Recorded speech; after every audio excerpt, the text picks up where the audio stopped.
Allez, on parle immobilier à présent sur Boursorama et cette question, comment bien louer son logement en temps de crise? Bonjour Laurent.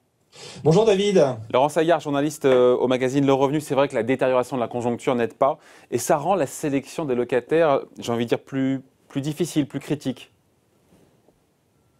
Oui, alors bon, David, vous savez que bon, la mise en location d'un logement, hein, c'est toujours un moment sensible. Alors là, on parle de la mise en location pour la première fois, ça peut être aussi un renouvellement de bail, ça peut être une relocation, mais ce moment sensible, il le devient encore plus pendant une crise sanitaire qui conduit à des périodes de confinement, des restrictions sur la mobilité des personnes, sur le maintien de certaines activités en présentiel. Et vous savez comme moi que l'immobilier, c'est une activité de terrain qui exige pour l'essentiel d'être physiquement présent. Donc les bailleurs notamment qui ont fait la amère expérience d'avoir un locataire qui a donné congé pendant une période de confinement, ils l'ont bien compris parce qu'ils n'ont pas pu organiser des visites pour trouver un nouveau locataire. Alors en plus de ça, de manière générale, le propriétaire, il est obligé de bien connaître la réglementation et les contraintes administratives. Elles sont devenues très pesantes. Et en plus, dans les zones tendues, même si la demande locative peut excéder l'offre, comme dans la capitale ou dans les centres des très grandes villes, en fait, si vous préparez mal votre mise en location, vous pouvez très bien avoir un départ rapide de nouveaux occupants, enfin des nouveaux occupants, qui partiront dès qu'ils auront trouvé mieux ailleurs. Et alors là, c'est embêtant parce que là, il va falloir à nouveau remettre le bien en état, à nouveau verser des honoraires s'il y a un intermédiaire professionnel, avoir toutes sortes de frais comme des parutions d'annonces, etc. Et même si vous gérez ça en direct, vous devrez à nouveau trouver le temps pour organiser des visites, sélectionner les dossiers, etc. Et puis, dans les zones qui sont moins tendues que les centres des grandes villes, il y a aussi un autre risque, c'est celui que le bien reste vacant. Hein, donc, la crise économique, en tout cas, avec l'épidémie de Covid-19, elle a mis l'accent aussi sur le fait que maintenant, il faut, à cause de la montée du chômage, vous êtes obligé de faire très attention au profit du locataire. Et donc, ça demande une sélection rigoureuse des candidats qui, en plus, sont eux-mêmes, disons, maintenant très bien informés en général. Bon, comment on s'y prend au mieux? Vous avez sorti de votre hotte des conseils, 5 bons conseils. Oui, alors voilà, donc pour répondre à la question, je me suis dit, essayons de retrouver 5 grands conseils de base. Alors moi, le premier que je donnerais, c'est de se conformer d'abord à l'encadrement des loyers, le plafonnement des loyers. Alors, c'est-à-dire que dans les zones tendues, en fait, en réalité, même en l'absence de ce qu'on appelle l'encadrement des loyers, hein, à Paris et à Lille, en fait, il n'est pas possible d'augmenter librement le loyer entre deux locataires. Hein, sauf dans de très rares situations, loyer sous-évalué, travaux très importants, mais vraiment très très importants, bien vacant depuis près de 2 ans, etc. Donc maintenant, en fait, on est obligé, dans ce cas de figure, de faire figurer dans le bail le loyer de l'ancien locataire, celui du nouveau.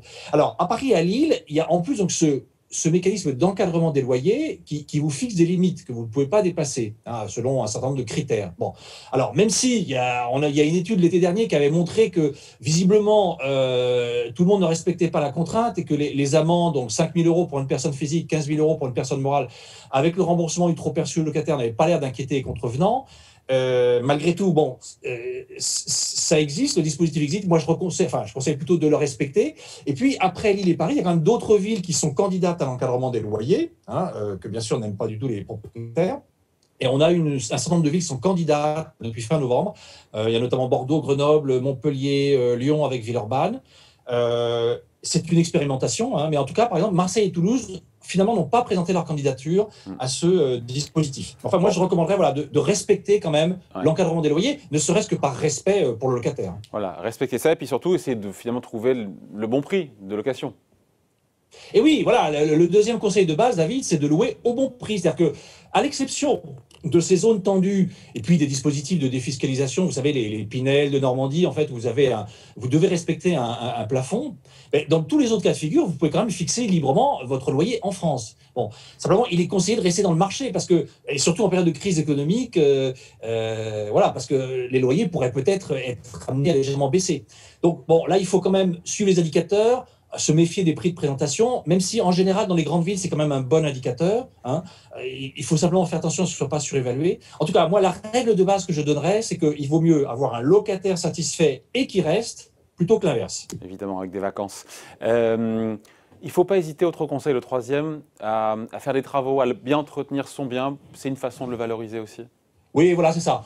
Valoriser son bien, troisième conseil, c'est-à-dire que à chaque fois que vous avez un départ de locataire, c'est l'occasion de rafraîchir les lieux, d'améliorer tout ce qui peut être amélioré, la peinture, la plomberie, les équipements.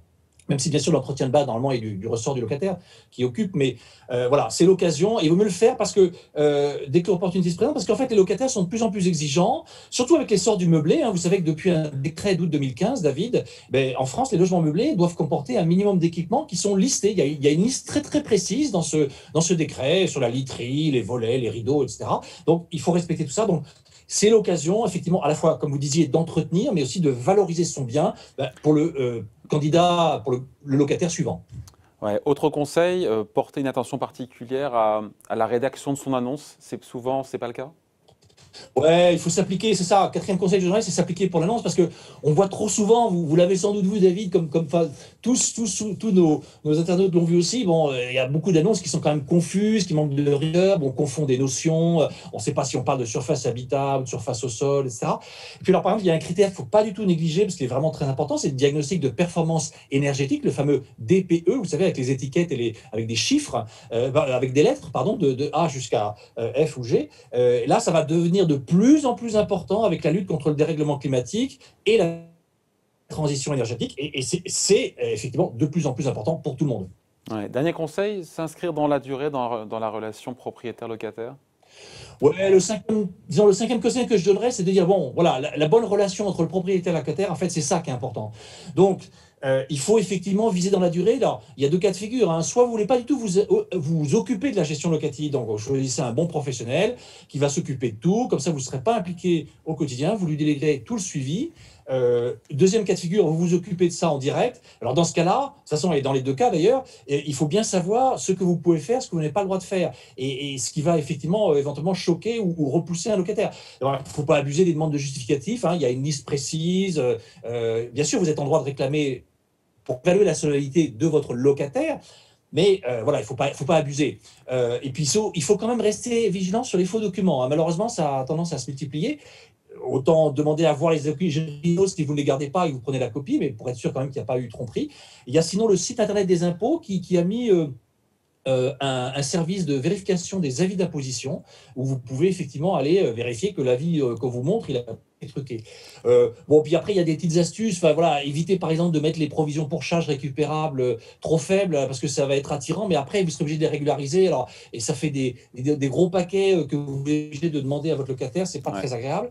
Ou encore, bon, bien sûr, il y a toujours la peur de l'impayé. Et là, on a des sécurités additionnelles dans la mise en location. Vous avez la caution à un tiers, vous avez des assurances employés impayées, soit gratuites, soit payantes. Bon, vous avez, disons, des outils pour que votre placement devenu immobilier locatif ne devienne pas un cauchemar. Voilà, ça c'est sûr. Bon, et en conclusion? Et donc, en conclusion, David, je dirais que la crise sanitaire n'a pas réduit le besoin de logement, bien au contraire. Hein, parce qu'une habitation, ça apporte une protection physique, et notamment contre le virus. Mais la crise économique et l'encadrement dans les grandes villes devraient, je pense, plutôt stabiliser les loyers, qui sont quand même à des niveaux élevés historiquement, voire plutôt les tirer légèrement à la baisse quand même. Hein. C'est un petit peu la prévision que certains professionnels font.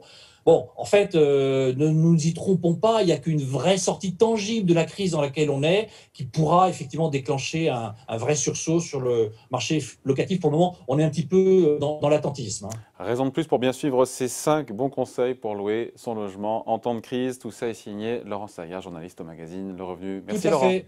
Bye. Merci David.